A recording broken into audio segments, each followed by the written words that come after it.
جی دوستو، بھارت کے جو ہوم منسٹر ہیں امیت شاہ، وہ آپ کہہ لیجئے کہ بھارت کے اس وقت ڈپٹی پرائم منسٹر ہی ہیں. بہت ہی طاقتور شخص ہیں. اور جیسے میں نے پہلے بھی کہیں ڈسکس کیا ہے کہ اس سے پہلے وہ بی جے پی کے صدر بھی رہ چکے ہیں. اب جو کینیڈا کے ڈپٹی فارن منسٹر ہیں، انہوں نے براہ راست یہ کہہ دیا ہے کہ جو ہردیپ سنگھ نجر کا قتل ہوا 18 جون 2023 کو کینیڈا میں، جو خالستان کے یا اس موومنٹ کے لیڈر تھے، سکس فار جسٹس کے بھی رکن تھے. تو وہ جو قتل کرنے کے آرڈرز تھے وہ امیت شاہ کی جانب سے آئے تھے.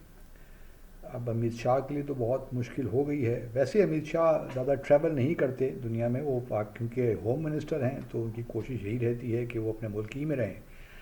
لیکن دوسری جانب ہم دیکھتے ہیں کہ اجیت دوول وہ تو بہت ٹریول کرتے رہتے ہیں، کبھی یہاں کبھی وہاں. اور بحیثیت نیشنل سیکیورٹی ایڈوائزر کہ ان کو ٹریول کرنا بھی پڑتا ہے. لیکن دلچسپ بات یہ ہے کہ اس بار جو مودی صاحب نیو یارک گئے U N G A session کے لیے، تو وہاں اجیت دوول صاحب ان کے ساتھ نہیں تھے. اور اس کی شاید ایک وجہ یہ بھی ہو کہ جو نیو یارک میں ایک کورٹ ہے، فیڈرل کورٹ، ان کو سمن کیا ہوا ہے کہ آپ 16 یا 17 نومبر تک پیش ہوں کورٹ کے سامنے. تو اب ان دونوں حضرات کا، کیونکہ کینیڈا جو ہے وہ تو گیو اپ نہیں کر رہا. پہلے تو یہ تھا کہ شاید کینیڈا پریشر میں آ جائے گا بھارت کے، کچھ بھارت نے ویزا ریسٹرکشنز بھی لگا دیں، کچھ ٹریڈ پہ پابندیاں بھی لگا دیں، تو کینیڈا پہ پریشر بلڈ کرنے کی تو کوشش کر رہا ہے بھارت. لیکن کینیڈا کو بھی معلوم ہے جو بھی چیزیں ہیں وہ سامنے ہی آ گئی ہیں، کیونکہ جو کینیڈا کے ڈپٹی فارن منسٹر ہیں ڈیوڈ موریسن، انہوں نے تو بڑے کھلے انداز سے ہر بات کی ہے. تو اور کینیڈا اس پہ اب نہیں چھوڑ رہا کہ بھئی اس معاملے کی تہہ تک پہنچنا ہی ہے.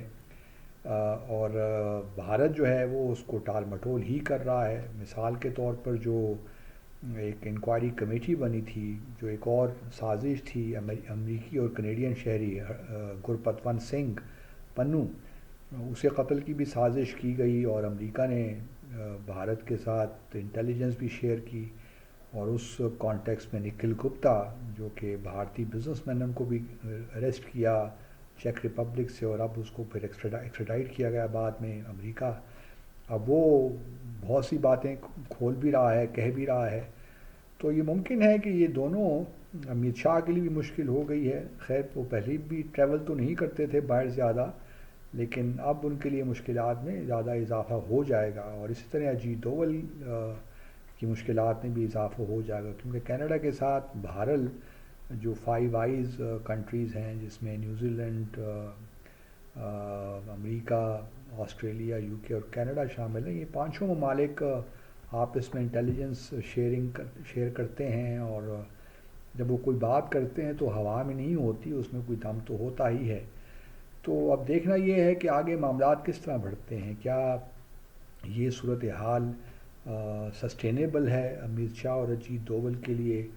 دوسری جانب ہم یہ بھی جانتے ہیں کہ ایک زمانہ تھا، گجرات کے واقعات کو لیا جائے تو اس میں اس وقت وہ چیف منسٹر تھے نریندر مودی صاحب، ان پہ پابندیاں لگ گئی تھیں، ویزا نہیں ایشو کرنے دیتے تھے، کیونکہ الزام یہی تھا کہ وہ سارا جو 1000 2,000 مسلمانوں کو وہاں کا قتل عام کیا گیا، اس کے پیچھے مودی صاحب کا ہاتھ تھا. لیکن جب مودی صاحب پرائم منسٹر بن گئے تو پھر وہ ساری پابندیاں بھی ہٹ گئیں. تو امیت شاہ، اجیت دوول تو چلیے وہ تو ایک سول سرونٹ ہیں، وہ تھے، وہ تو اب جب مودی جائیں گے تو وہ بھی ریٹائر ہو جائیں گے. لیکن امیت شاہ تو سوچ رہے ہیں کہ پرائم منسٹر بننے کا سوچ رہے ہیں کہ جب اگر مودی صاحب 2029 کے انتخابات میں حصہ نہیں لیتے تو پھر وہ شاید امیدوار ہوں بی جے پی کے. اور لیکن پھر کیا ہوگا، اس وقت تک حالات ممکن ہے ٹھیک بھی ہو جائیں. کینیڈا کا جو یہ معاملہ ایک بگڑا ہوا ہے کینیڈا کے ساتھ، وہ حل ہو جائے، معاملات ٹھیک ہو جائیں. لیکن بہرحال ایک یہ بہت بڑا ایک مسئلہ جو ہے وہ کینیڈا اور بھارت کے درمیان چل رہا ہے. میرا خیال یہ ہے کہ بھارت نے اپنے کارڈ صحیح نہیں کھیلے اس معاملے میں، اور کسی حد تک کینیڈا نے بھی جو پبلک کیا وہ بھی شاید مناسب نہیں تھا، لیکن کینیڈا کو یہ بھی معلوم تھا کہ اگر یہ بات اس طرح رکھی تو شاید وہ بھارت پہ پریشر بلڈ نہیں کر سکیں گے۔ تو بہت سی ویریبلز ہو سکتے ہیں، فیکٹرز ہو سکتے ہیں۔ اب دیکھنا یہ ہے کہ آگے کس طرح بات چلتی ہے۔ دوسرا مسئلہ یہ بھی ہے کہ اگر یہ کنٹینیو ہوتا ہے اور کینیڈا کے علاوہ باقی ممالک کے ساتھ بھی تعلقات، جو فائیو آئیز کے کنٹریز ہیں ان سے تعلقات خراب ہوتے ہیں، تو پھر بھارت کے لیے خاص سچویشن تو پیدا ہو جائے گی۔ اسی لیے بھارت اس وقت چائنا کے ساتھ جو ایگریمنٹ کیا ہے اس میں یک طرفہ ہی ہے۔ چائنا نے ابھی تک جو جو انہوں نے جو بھی زمین ان کے کنٹرول میں تھی وہ اس کو واپس نہیں کیا، تو ایک ون سائیڈڈ ڈس انگیجمنٹ ایگریمنٹ بھی ہو گیا ہے چائنا اور بھارت کا۔ اب دیکھتے ہی ہیں کہ آیا وہ ڈی انڈکشن تک پہنچتا ہے کہ نہیں پہنچتا۔ لیکن اس وقت مودی سرکار کافی پریشر میں ہے۔ گو کہ جرمن چانسلر شولز نے بھی وزٹ کیا، اور ابھی اسپین کے پریزیڈنٹ پرائم منسٹر سانچیز نے بھی وزٹ کیا، لیکن یہ جو باقی 5 ممالک سے پریشر آئے گا، اب وہ کب کس حد تک آگے بات بڑھے گی، وی ڈو ناٹ نو۔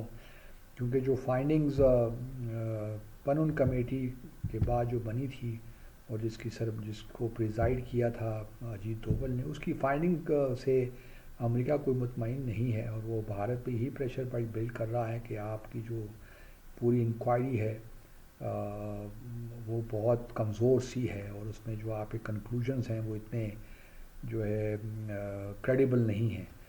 تو اب معاملہ کہاں جاتا ہے وی ڈو ناٹ نو، لیکن ایک صورتحال تو پیدا ہو گئی ہے بھارت کے لیے اور پرائم منسٹر مودی کے لیے۔